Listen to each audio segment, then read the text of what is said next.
Ken Arok, tokoh legendaris dalam sejarah Indonesia, sering digambarkan sebagai pahlawan sekaligus penjahat, tergantung dari sudut pandang yang diambil. Kisahnya, yang berakar pada peralihan kekuasaan dan pendirian kerajaan Singhasari pada abad ke-13, adalah cerita tentang ambisi, intrik, dan transformasi.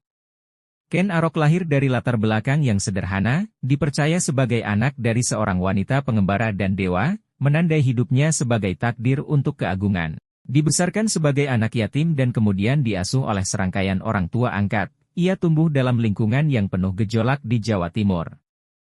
Meskipun awal hidupnya keras, Ken Arok dikenal karena kecerdasannya dan keahliannya sebagai prajurit, sifat-sifat yang akhirnya mendorongnya menuju ketenaran.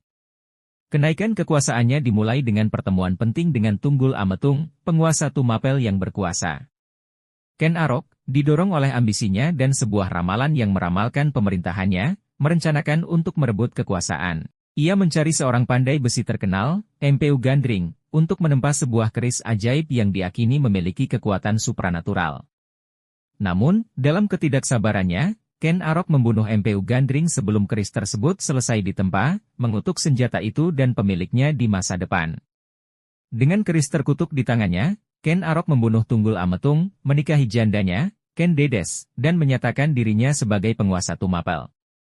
Momen penting ini menandai awal dari kerajaan Singhasari. Di bawah kepemimpinan Ken Arok, kerajaan itu berkembang dan makmur, membangun pengaruhnya di sebagian besar Jawa Timur. Namun, pemerintahannya diwarnai oleh kutukan keris itu, yang akhirnya menyebabkan kejatuhannya dan kematian di tangan anak tirinya, Anusapati, melanjutkan siklus kekerasan dan pembalasan dendam. Warisan Ken Arok adalah sebuah kisah kompleks tentang ambisi, pengkhianatan, dan kekuasaan. Dia dikenang sebagai tokoh penting dalam sejarah Indonesia, yang tindakannya meletakkan dasar bagi kerajaan Singhasari dan mempengaruhi jalur masa depan wilayah tersebut. Kisahnya menjadi pengingat tentang interaksi yang rumit antara takdir, ambisi pribadi, dan konsekuensi tak terelakkan dari tindakan seseorang.